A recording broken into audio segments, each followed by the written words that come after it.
We are back, and this is Green Mountain Mornings here on 100.3 FM, AM 1490. I am your host, Olga Peters, and I want to remind listeners that this segment of Green Mountain Mornings is being filmed by BCTV. It will be online later, and rebroadcast of Green Mountain Mornings tonight is sponsored by Brattleboro Savings and Loan. Melanie Winters from The Reformer, welcome back to the show. Thank you. I was going through The Reformer yesterday, and boy, it really reminded me that we have a primary coming up. Yes, we do. As someone who has kind of watched the political cycle for a few years as an editor, are you seeing anything in this primary season that is either new or different from other years? Nothing that stands out, honestly. We have two major races that we need to keep an eye on here. Obviously, the governor's race. Mm-hmm. And then we have, with David Dean leaving, we have, the House seat for Wyndham 4. Yes. There's 2 seats open, I believe, for that, yes. Yes. And we have 3 people running in the primary. As of now, there doesn't seem to be any Republican candidates on that front. Yeah, not that I have seen. An independent just mentioned that he's running for the Vernon Guilford seat.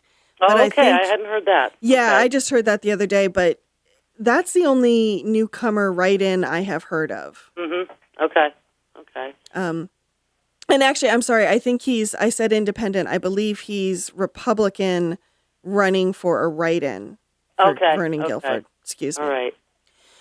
But, I think we had a couple of candidate forums in Windham County recently. The governor's candidates came to the Democratic candidates for governor came to Brattleboro. Mm-hmm. And I don't think there was a whole lot of difference between them on major issues. I think it's going to be a nuanced thing, the devil's in the details, so to speak. Mm-hmm. So I think that we're going to have to flesh that out a little bit more. Right now it's kind of broad strokes. I support education, healthcare, so forth. Basically everybody supports those things. It's a question of how, what specific policies and funding mechanisms and what have you do you support? Because obviously education funding is a big issue in the state right now. A lot of different proposals coming through. Nobody's going to be happy with any one of them. So it's going to be difficult. It's going to be difficult. It'll be an interesting race to watch. Well, and I'm feeling a little behind the 8 ball, I think, because we have the primary coming up in August, but because our legislative session went longer than anticipated, our campaigning, I think, didn't really start until later. Yeah, I think that's a good point. Yeah. And but now they're going full bore. They're making up for lost time. Yes, right. We should also mention that there's another race in Brattleboro, a contested race for Brattleboro 2-1, I believe it is, but it's basically West Brattleboro, and that's between Valerie Stewart, the incumbent, and Emily Kornheiser. Right. Yes, thank you for reminding me of that one. We have not heard a whole lot on that campaign at the moment, but I'm sure we'll be hearing more. I think they have a forum coming up actually this week or next. And okay, I'll have to check my schedule for that. Yeah, I'll take your word for that. But there's so many; it's hard to keep them all off the top of my head. Oh yeah, I know. I wish I could have a part of my brain that was just a calendar and a Rolodex. Oh, wouldn't that be sweet? Wow. My job would be so much easier. The Wyndham 2-1 or the West Brattleboro forum will be interesting because I don't think Valerie and Emily have actually sat down in the same room together yet. Yeah, and debated. I don't think they have. You mentioned, you made that really great point about nuanced. Mm-hmm. Have you heard any candidates yet present any plans for anything? Have you heard that yet? Not specifics, and that's why I say the devil's in the details. Everybody supports education, and some are giving a few details in terms of, they would support income-based funding for education and make the wealthier residents pay a little bit more. But again, you have to see how it all plays out in actual legislation. When they get into the chamber and they start hashing out the details, that's when you get a better picture of how this is going to work for us, for the state. Any thoughts on the gubernatorial candidates so far? Again, there isn't a whole lot of difference between the Democratic candidates.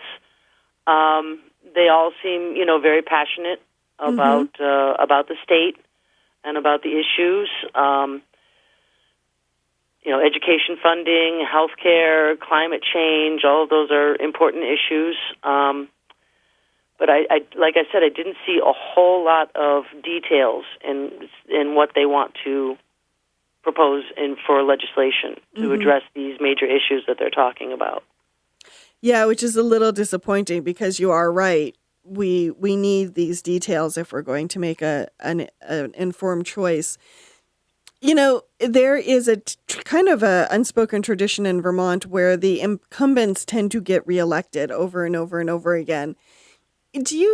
Are you getting the sense at this stage that any of the gubernatorial candidates could stand up against Scott's incumbency? Well, he's had a rocky term, as you know. He infuriated his base by supporting some I consider limited gun control legislation. He really infuriated his base. He was trying to, I think, reingratiate himself with them by holding firm on the budget issue. But, eventually he had to, at least meet the legislature partway on that. So I think he's going to be struggling to win re-election. I think he's gotten some Democrats on his side after the gun thing. But then there's other issues that the Democrats, don't like about him. Right. So it's. I don't think it's a shoo-in for him. I don't think it's a shoo-in. But right now, I don't see the Democratic challengers. I don't see which one of those are the strongest contenders. I couldn't tell you that at the moment. Yeah, I have to admit, I feel the same way. I will be curious to see. Scott has done a very good job, especially in the last few months of the legislative session. He worked really hard at controlling the narrative. Yeah, I agree with that. You saw the same press release as I did. At the same time, I think you were so right that he infuriated his base, and a lot of people are not buying this whole, the legislature didn't work with me, when after, 2 sessions in a row, he's kind of pulled a last-minute standoff. On the budget issue, yeah. And it always seems to be the budget, and it seems to be school spending. And I understand a lot of people are concerned about that. The enrollment keeps going down, and the per pupil cost keeps going up. So, obviously that is an issue that needs to be addressed, and we all agree that is an issue that needs to be addressed. It's just we don't all agree on how. Right. Well, unfortunately, we have to go to break. But we shall return after the local news, and we will have more to talk about, I am sure, Melanie. Oh, absolutely. Hello, and welcome back to Green Mountain Mornings here on 100.3 FM, AM 1490. I am your host, Olga Peters, 38 minutes past the top of the hour. And welcome back to my guest, Melanie Winters, who is the day editor at the Brattleboro Reformer. So glad you could join us, Melanie. Thank you. Nothing like talking to yourself into a phone all on your own, right? I got 2 kids. I talk to myself all the time. You're quite used to it. Yeah. Let's touch base, because I think it circles into something you said at the beginning of this hour about economic development and wages in this county. Congressman Peter Welch recently visited and held a round table on the Farm Bill and the what we call 3 Squares Vermont, or other parts of the country might call the SNAP program or food stamps. Mm-hmm. What was some of your takeaway on that roundtable? Basically, that because of the Farm Bill, food programs such as SNAP are in jeopardy. They could see significant cuts, and that includes a lot of the summer food programs in Windham County. And from what we've been told by school officials and children and family service professionals, is that summer is a real struggle for some families. The kids aren't in school, so they don't get the meals in school, and a lot of them, don't eat, full meals during the day, during the summertime, and they need these supplemental programs. Mm-hmm. That is such a good point. I think a lot of people forget how crucial, if you're a family who's dealing with food insecurity, maybe not even full-on hunger, just insecurity, meaning at the front of the month, you might be able to afford food, no problem, but by the end of the month, you're barely getting by, which I think is true for a lot of people in this community. Yes. You forget how much families rely on the school system to support their children nutritionally. Yeah, and this is about feeding kids, Kids need food. They get hungry. They're growing. Yes. They've got two hollow legs, and they just keep growing. They need healthy, nutritious food. And that's a key thing right there. Sometimes parents can't afford the healthier stuff, quite honestly. It's cheaper to feed them junk and faster. If they're working 2-3 jobs, they're stressed and they don't have time to cook a real healthy, and they don't have money to cook a real healthy meal. And so the kids can go to these food sites and get the healthy nutrition that they need. Mm-hmm. That is one thing that's kind of upside down in our food system in this country, is that a lot of junk food costs less than a lot of the really healthy food. Yes. And that honestly has to do with a lot of the farm subsidies. Quite honestly, it's ironic because some subsidies tend to favor the larger farms, the larger agricultural conglomerates that push the high fructose, corn sugar and processed food that ends up. It helps make that stuff cheaper. Exactly. That's a really good point. Yeah. Yeah, it's interesting having something like SNAP in something like the Farm Bill. In a way, they work together because it does both deal with food. But at the same time, they are different. You're trying to meet different needs with the same pot of money. Yes. And yeah, I think Welch was saying that the Senate bill did not make as many cuts to the food stamp program. Yes, yeah, he did say that, yes. As the House bill. So we'll have to see how that shakes out. Right. I think, though, like I said, this issue circles back to, as you were talking about at the top of the hour, economic development and wages in this state. What was your reaction when Governor Scott vetoed the minimum wage bill this session?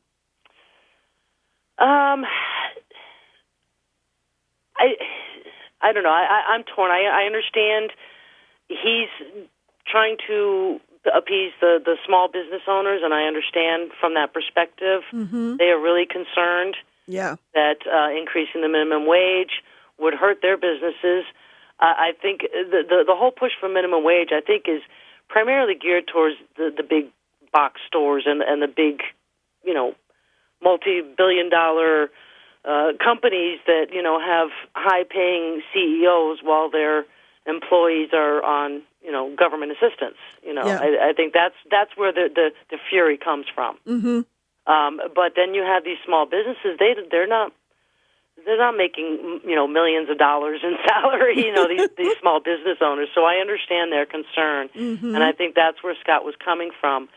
But at the same time, we do need to raise the wage in this state, and particularly in Windham County. What the answer is, I don't know. rock and a hard place kind of situation, really. Mm-hmm. I understand the concern for small businesses, but also we do need to raise wages. I think you characterized that really well, Melanie, when you called it a rock and a hard place, because, going back to Governor Scott, he talked a lot about making Vermont more affordable. Mm-hmm. However, one of the things that makes Vermont unaffordable for a lot of people is that gap between wages and cost of living. Yeah. And how do you close that? That is such a nut to crack. Right. And I don't know that it can necessarily be a legislative solution exclusively. Mm-hmm. I think improving economic development throughout would, raise all boats, so to speak. Yeah. Very good point. Yeah. Well, that kind of brings us to another thing that's happening in Wilmington fairly soon is there's another property up for auction. Yeah, there's been a lot of auctions in the Deerfield Valley. Hermitage aside, though, Wilmington Center, the downtown Wilmington area, as you know, the downtown area is the heart and soul of any community. Mm-hmm.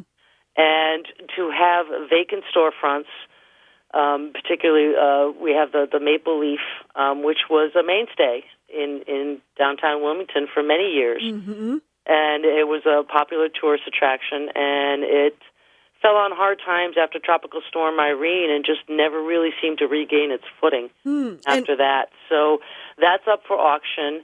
There's also some other buildings in the downtown area that have been empty since Tropical Storm Irene. They've recently, there's a property right across from the Town Hall and Police Department that was vacant for almost the last, when was Tropical Storm Irene? 2011, right? Mm-hmm. So I think at least the last 4 or 5 years that building's been empty, and it's just an eyesore. Yeah. And, there was a company that had plans to do something with it, and I'm not sure the details of why they never followed through on their plans. I think they had trouble finding tenants or something. Okay. But now there's a new proposal to fill that. Somebody else has bought those buildings, and there's discussion about a bed and breakfast or nice type of business or housing or air bed and breakfast set inside. So I think that will help downtown Wilmington tremendously. There was a lot of focus on the downtown area after Tropical Storm Irene. They really got hammered. And a lot of resources and effort were put into improving the downtown, and they've made tremendous progress. Mm-hmm. The sidewalks, really beautiful sidewalks, and they've got a program where business owners can take out a low or no interest loan to improve their storefronts, painting, it just sprucing the place up, and it really does look a lot better than it did a few years ago, but we've still got a little ways to go. But it's encouraging, the news coming out now. One thing that disappointed me a little bit after Irene, and I'm wondering if I'm seeing this correctly, so correct me if I'm wrong. One of the things I found a little disappointing is that after Tropical Storm Irene, it would have been an ideal time to diversify the economy as much as possible. Yeah. And, I agree. Yeah, and I felt that the town, Wilmington, still kind of went back to what it's comfortable with, which is tourism. It does. And Wilmington is much more heavily tourism-centric than even Brattleboro is. Yeah. And you make a good point. Sometimes it's hard to break old habits. You want to support the businesses that are existing and that are struggling, and I think that's what the effort was. Mm-hmm. And it was kind of like an emergency, stopgap. We had this natural disaster, and we have to, pick ourselves up, pull the proverbial bootstraps up, and fix the people that are struggling now. And I think it was just an effort to I'm struggling to think of the phrase I'm looking for, but an emergency type of thing. Mm-hmm. And so they didn't necessarily think long term. Okay. There actually was some discussion of moving the downtown area to a higher ground. I remember that. But that discussion did not last long because it was too much work. And they had immediate issues that they needed, immediate crisis that they needed to put out, immediate fires that they needed to put out. And so that discussion got shelved, and they never returned to it. Yeah, I remember that discussion, and I remember at one point someone saying, well, why can't we do it? And I think it might have been Chris Campany from the Wyndham Regional Commission who gently reminded everyone that things like plumbing and electrics do not move very easily. Yeah, I mean, it's a great idea if you had the unlimited resources to really pull it off, and they didn't. Mm-hmm. They were struggling through not just the storm aftermath, but also a recession. I mean, they were struggling even before the storm hit. Yes. Yeah, they had a cold, and Irene gave poor Wilmington the flu. Yes, yeah, that's a good analogy right there.